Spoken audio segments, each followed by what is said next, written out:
Visit तो ये हमारा कैंपस है। हम चट्टा में बैठते हैं और वेटनरी जो फैकल्टी है वो हमारी यहाँ आरएसपुरा में है, तो हमारा आना जाना रहता है, इंटरेक्शन होता है।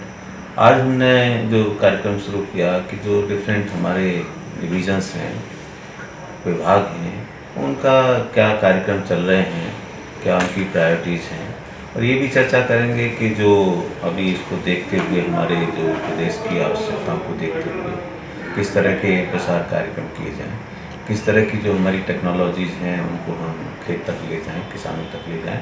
ये एक परिचर्चा वैज्ञानिकों के साथ में रखी है और विभिन्न विभागों के वैज्ञानिकों से हमारा वार्तालाप होगा आज। सर, आने वाले दिनों में सर किसानों की बेहतरी के लिए इसका जैसे आपने 2 गांव गोद लेने की घोषणा की थी, इसके अलावा और क्या क्या कार्यक्रम हैं?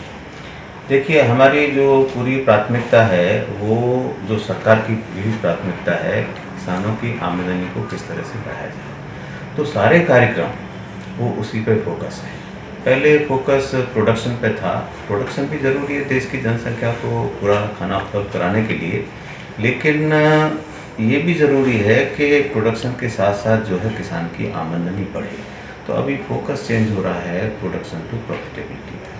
तो इसके लिए हमने जैसे 2 कार्यक्रम मैं समझता हूँ बड़े इम्पोर्टेंट हैं, 2 इनिशिएटिव जो हमने लिए हैं। एक तो ये है कि ये संस्थान यूनिवर्सिटी और दूसरा है लैंड डिपार्टमेंट, जिसमें 10-11 विभाग हैं, agriculture, horticulture, sericulture, animal husbandry, और दोनों का जो क्लाइंट है वो एक ही है, किसान है। तो मेरा मानना ये है कि हम आइसोलेशन में काम ना करें, मिलजुल के काम करें। हमारी कुछ स्ट्रेंथ है, हमारी स्ट्रेंथ है टेक्नोलॉजी, उनकी स्ट्रेंथ है ग्रास रूट लेवल पे उनकी पहुंच है। तो हम लोग जो है मिलके काम करेंगे तो उसका इम्पैक्ट ज़्यादा होगा। इंफ्रास्ट्रक्चर उनके पास में है, ग्रास रूट लेवल पर उनकी प्रेजेंस है, रिसोर्सेज हैं। तो इसको देखते हुए हमने जो है पहले ही 2 जुलाई को एक कार्यक्रम रखा, जिसमें माननीय नवीन चौधरी जी जो प्रिंसिपल सेक्रेटरी हैं एग्रीकल्चर के, उनको इनवाइट किया, और जो भी सारे डिपार्टमेंट हैं स्टेट की डेवलपमेंट से रिलेटेड, किसी भी विभाग से रिलेटेड, उनको आमंत्रित किया। क्योंकि जो यूनिवर्सिटी का काम होता है, स्टेट एग्रीकल्चर यूनिवर्सिटी का काम है कि जो विभाग की जो प्रदेश की आवश्यकताएं हैं उनको पूरा करना, वो किस तरह की टेक्नोलॉजी हमसे चाहते हैं उसको जो है हमें पूरा करना। तो हमने उनकी बात सुनी, उनकी अपेक्षाएं क्या हैं, एस्पिरेशंस क्या हैं, हमारी यूनिवर्सिटी से वो क्या चाहते हैं, और हमारे वैज्ञानिक भी उसमें थे। तो हमें एक फर्स्ट हैंड इन्फॉर्मेशन ये ली कि क्या हमारी प्राथमिकताएं होनी चाहिए इस प्रदेश की आवश्यकताओं को देखते हुए। फिर ये हमारा सिलसिला शुरू हो गया। अभी दूसरी मीटिंग अभी हफ्ता 10 दिन पहले भी उनके साथ में हुई। तो एक लगातार ये सिलसिला हमने जारी किया है कि उनके और हमारे बीच में संवाद होता रहे।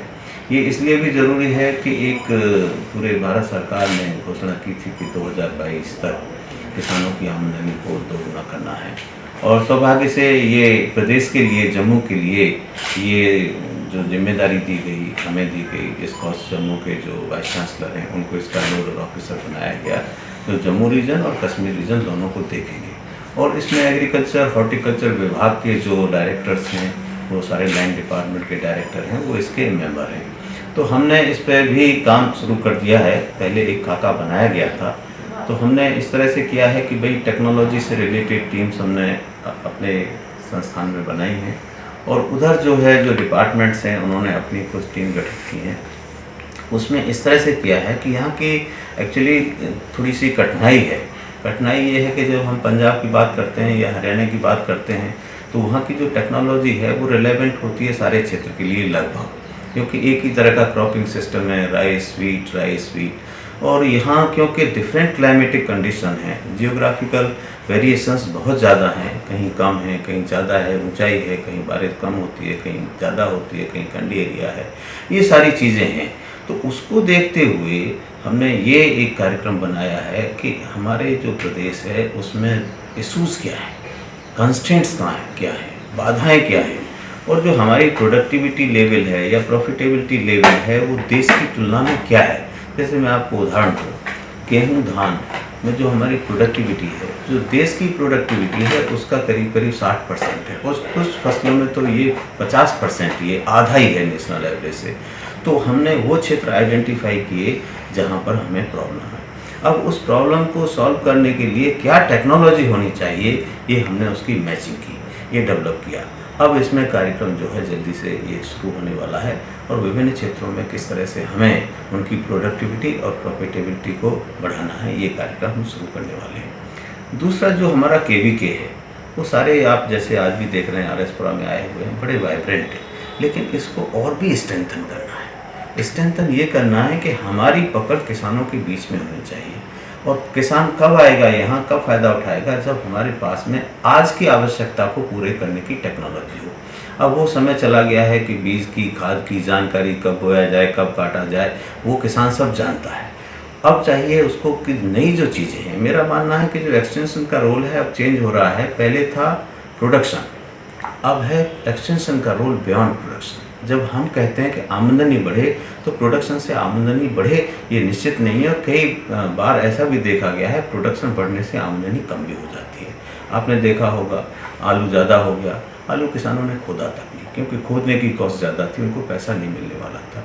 इवन आंवला जैसी चीज़ जो इतनी अच्छी चीज़ है, मेडिसिनल वैल्यू है, उसके बहुत सारे प्रोडक्ट हैं, किसानों ने सड़कों पर फेंके। टमाटर आप देख सकते हैं। तो मेरा कहने का मतलब है जब तक जो प्रोडक्शन बढ़ा है उसको इनकम में कन्वर्ट नहीं किया जाता, तब तक उस प्रोडक्शन को बढ़ाने की फ़ायदा नहीं है।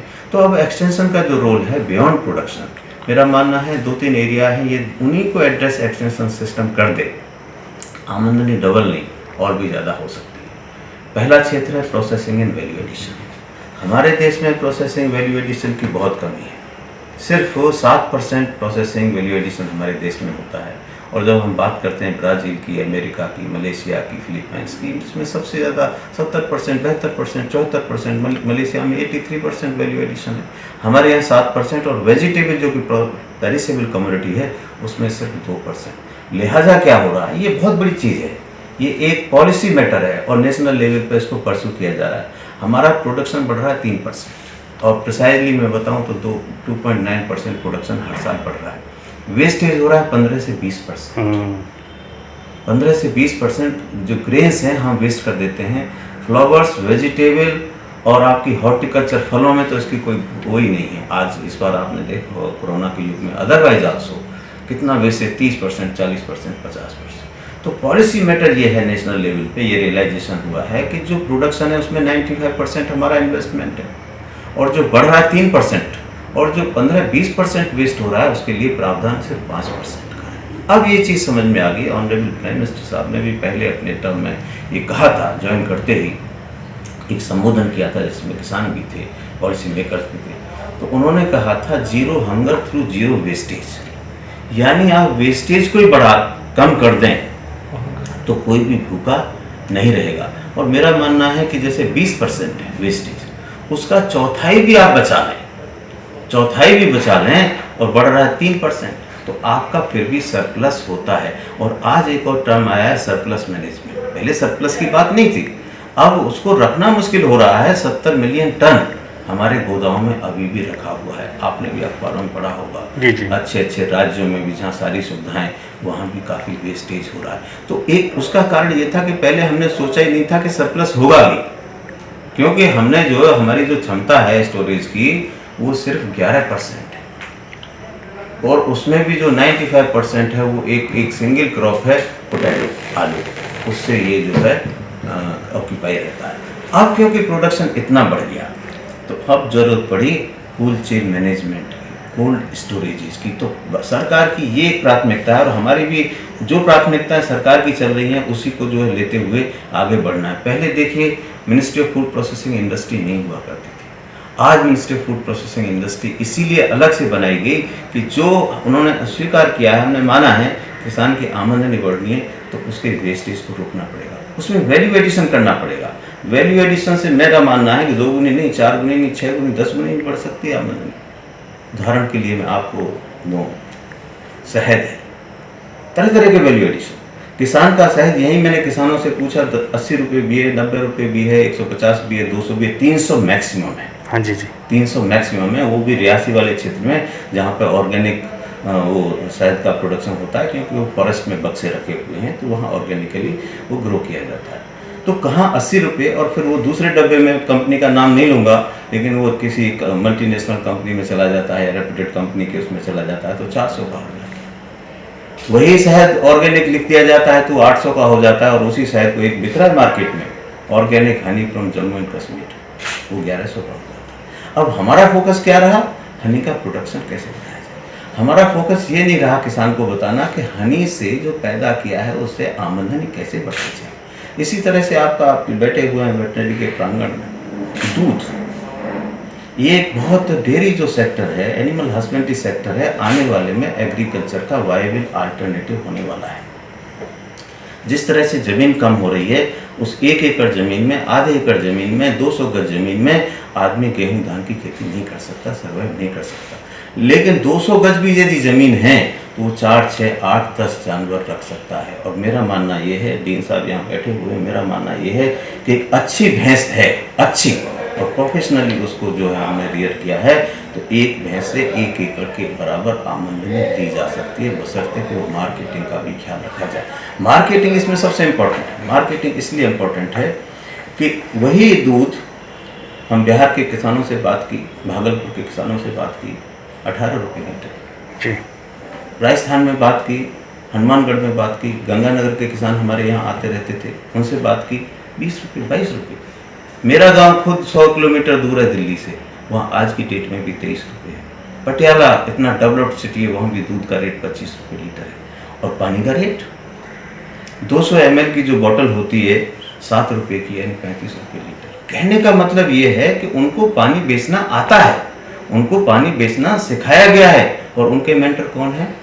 मैनेजमेंट के लोग। उन्होंने बताया कि पानी को कैसे बेचा जाए, पानी को कैसे प्रमोट किया जाए, पानी का एडवर्टीजमेंट कैसे किया जाए। और जो किसानों का मेंटर कौन है? हम लोग, कृषि वैज्ञानिक। हमारी जो पॉलिसी थी अभी तक ये गलत रही कि हमने किसान को सिर्फ उत्पादन सिखाया।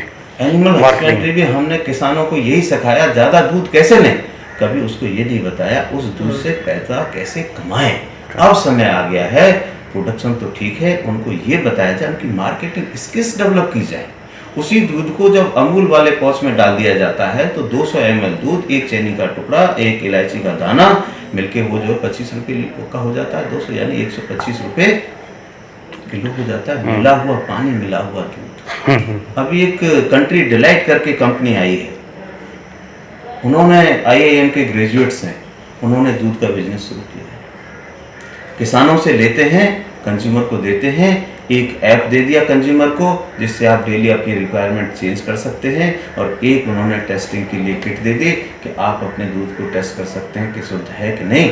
अब देखिए, बिना गाय के, बिना उसके भैंस के वो करोड़ों रुपए कमा रहे हैं, कई करोड़, कई 100 करोड़ टर्नओवर उनका विदिन 2 ईयर्स हो गया है, बहुत है। और इसके लिए हम हर KVK में प्रोसेसिंग फैसिलिटी क्रिएट करने जा रहे हैं, जिसमें किसान भाई अपने प्रोडक्ट को ला सकते हैं। अभी आप बाहर देखेंगे प्रदर्शनी छोटी सी लगी हुई है, एक किसान है हल्दी उगाता है। अब हल्दी एक ऐसा व्यवसाय है कि 5 किलो हल्दी से 1 किलो पाउडर बन जाता है, और 5 किलो हल्दी मुझे नहीं लगता है कि हरी हल्दी है 100 रुपये से ज़्यादा की हो। कई जगह तो हमारे जैसे वेस्टर्न यूपी में बात करें, वहाँ तो 15 रुपये, 10 रुपये किलो हरी हल्दी है। तो मान लीजिए 100 रुपये की हल्दी है, उसको पीस के जो है पाउडर बना दिया जाता है, तो 300, 400 और 500 रुपये की भी हो जाती है। यानी कि जो 100 रुपये की चीज़ थी उसको 400, 500 रुपये में कैसे बदला जाए। छोटा सा उदाहरण, आपका गेहूँ है, गेहूँ किसान का 18 रुपये, बारीक पीस दिया जाए तो 30 रुपये आटा हो गया, और मोटा पीस दिया जाता है तो वो दलिया बन जाता है, और उस पर अच्छे किसी ब्रांड का नाम रख दिया जाए तो 100 रुपये का भी हो जाता है। यानी सिंपल 18 रुपये की चीज़ को 100 रुपये में कैसे कन्वर्ट किया जाए।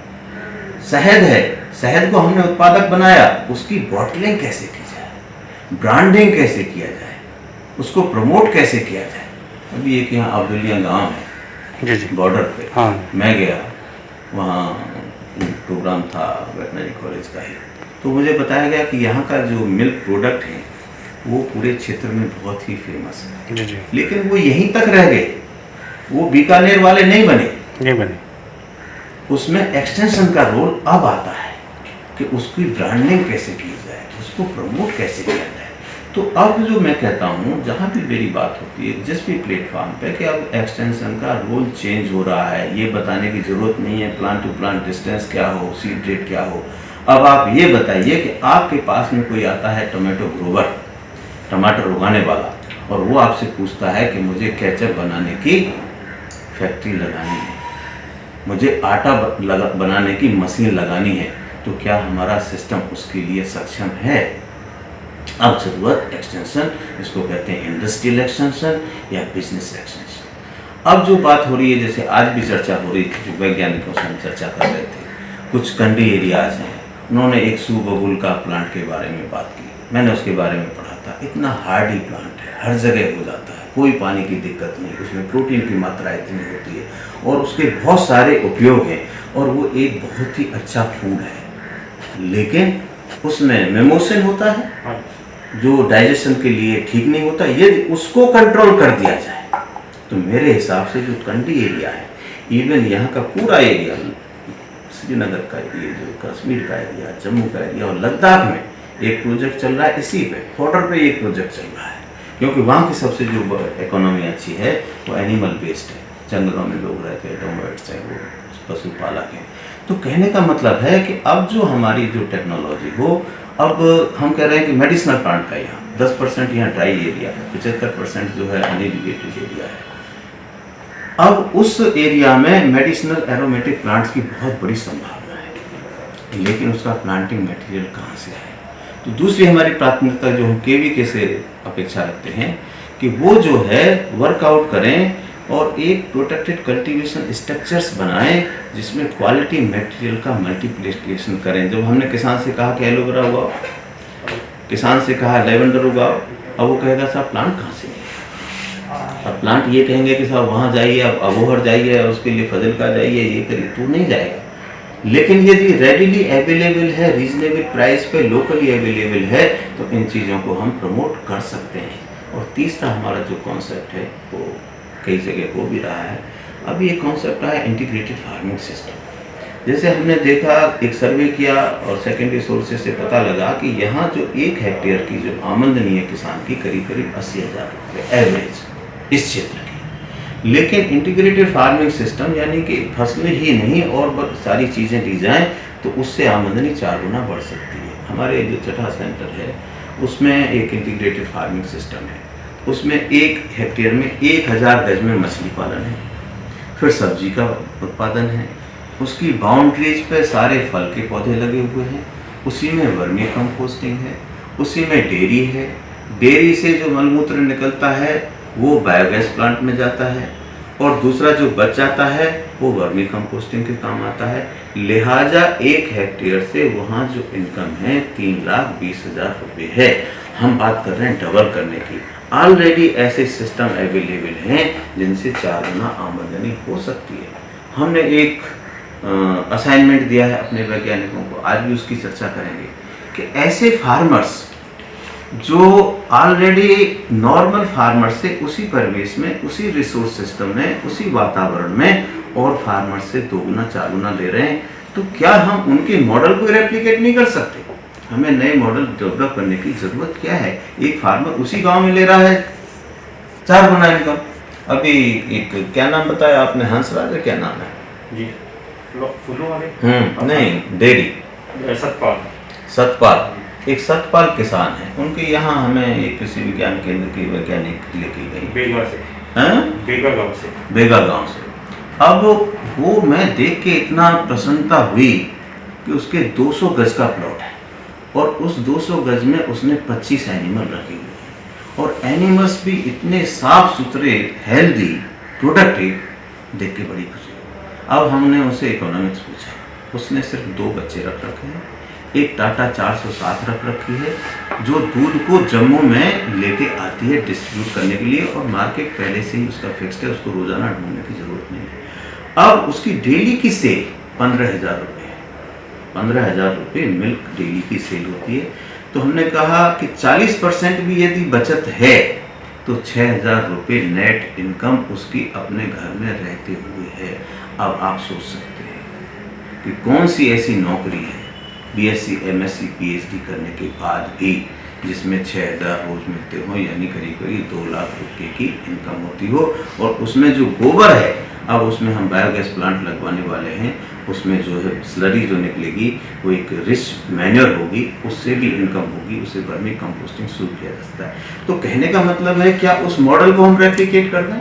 और वो इसलिए ज़रूरी है, डेयरी जो इसलिए ज़रूरी है कि आने वाले समय में ज़मीन की उपलब्धता बहुत कम होने वाली है। 85% किसान आज भी लघु हैं या मझले हैं, और यहाँ की क्षेत्र की देखें तो 1 एकड़ यहाँ का एवरेज होल्डिंग है, और कुछ किसान ऐसे भी हैं जिनकी 200-400 गज ही ज़मीन है। उसमें गेहूँ धान की बात हम नहीं कर सकते, हम वहाँ डाइवर्सिफिकेशन की बात कर रहे हैं, पोल्ट्री की बात करनी है, पिगरी की बात करनी है, डकरी की बात करनी है, फिशरी की बात करनी है, कोट की बात करनी है।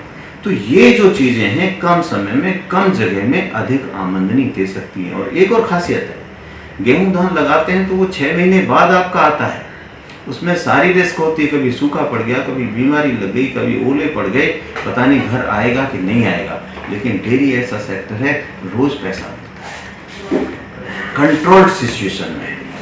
और उसमें फिर वही बात आती है मार्केटिंग। किसानों ने अपने ऐसे साधन कर रखे हैं मार्केटिंग के, मैं आपको बताऊं, कर्नाटका में, महाराष्ट्र में महा अनार, महाग्रेन, यानी कमोडिटी बेस्ड ऑर्गेनाइजेशन बना रखे हैं। और सौभाग्य से जिन चीज़ों की बात हो रही है उनको सारा संबोधित जो है सरकार कर रही है। अभी 1 लाख रुपए का इंफ्रास्ट्रक्चर फंड सरकार ने रिलीज किया है एग्रीकल्चर के लिए। उसमें कूल चेन डेवलपमेंट का है बात, कोल्ड स्टोरेज की बात है। 500 करोड़ रुपए उन्होंने जो है अभी बी कीपिंग के लिए जो है एक प्रावधान रखा है, 500 करोड़। और उससे 500 करोड़ में ये बी कीपिंग है, जो ऑनरेबल प्राइम मिनिस्टर ने कई प्लेटफॉर्म पर कह चुके हैं कि ये एक जीवन के लिए, इनकम के लिए नहीं, एक जीवन का माध्यम है बी कीपिंग, जो मधुमक्खी पालन है। और एक बक्सा 4,000 रुपये का आता है और अपनी कीमत 1 साल में वो अदा कर देता है। पे बैक पीरियड उसका 1 साल है। ऐसा कोई व्यवसाय नहीं है, ऐसी कोई इंडस्ट्री नहीं है जो जिसका पे बैक पीरियड 1 साल हो, जितना लगाया है वो 1 साल में वापस हो जाए।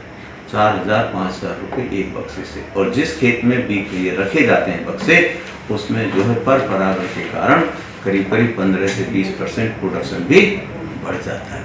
इसी तरह से मछली पालन के लिए बहुत बड़ा प्रावधान किया गया है। 55 लाख लोगों को, इसमें 20,000 करोड़ का प्रावधान किया गया है, जिससे 55 लाख लोगों को उसको जो है जुड़ने की संभावना है, रोजगार मिलने के लिए। 4,000 करोड़ जो है मेडिसिनल एंड एरोमेटिक प्लांट्स के लिए प्रावधान किया गया है। प्रोसेसिंग करें, वैल्यू एडिशन करें, मार्केटिंग करें। तो जो आत्मनिर्भर भारत है, जब हम उसकी बात करते हैं तो एग्रीकल्चर में यदि हम आत्मनिर्भर नहीं हुए तो कोई ऐसा सेक्टर नहीं है जिसमें हम आत्मनिर्भर हो सकते हैं, क्योंकि इसमें 47% डायरेक्ट रोजगार एग्रीकल्चर से मिलता है। 17% जीडीपी का शेयर डायरेक्टली एग्रीकल्चर से आता है। और वैल्यू एडेड प्रोडक्ट्स को हम काउंट कर ले तो वो 17% नहीं, 40-50% भी वो हो सकता है। और प्राइम मिनिस्टर साहब ने अभी जो संबोधन दिया 15 अगस्त को, उसमें कहा local, global vision and local action, यानी हमको जो है पूरे वैश्विक स्तर से सोचना है और उसको लोकल वातावरण में हमें उतारना है। उन्होंने एक, लेकिन यहाँ अभी भी 60% लोग एग्रीकल्चर में हैं। और कोरोना के टाइम में एक पहले कहावत थी, उत्तम खेती मध्यम मान निश्चित चाकरी भीख निदान, यानी एग्रीकल्चर एक उत्तम प्रोफेशन था, लेकिन उसको बीच में हम कुछ समय के लिए भूल गए थे। लेकिन ये जो अब संकट का समय चल रहा है, इसमें सब ने रियलाइज़ कर लिया कि खेती ही उत्तम है, कि इसकी कमी होगी नहीं। और इसका जो हमेशा हर आदमी ने जो इस पीरियड में, कोई आदमी एसी के लिए नहीं भागा, कोई गाड़ी के लिए नहीं भागा, कोई आईफोन के लिए नहीं भागा। हर आदमी को चिंता थी उसे दाल मिल जाए, सब्जी मिल जाए, रोटी मिल जाए। और हमें गर्व है देश के किसानों के ऊपर, यहाँ के वैज्ञानिकों के ऊपर, पॉलिसी मेकर्स के ऊपर, कि सारे संकट आए लेकिन भोजन का एक भी संकट इस देश में हमारे किसानों ने नहीं आने दिया। और कोई आपकी बारी हो और कुछ चर्चा करनी हो। Araspura की आवाज is the fastest network in Araspura and its surrounding areas. We're having a 3 lakh views. We provide best platform for advertisement. If you want to promote your brand and products, kindly contact on us, Sahil Kumar. Contact number 910 710 6014.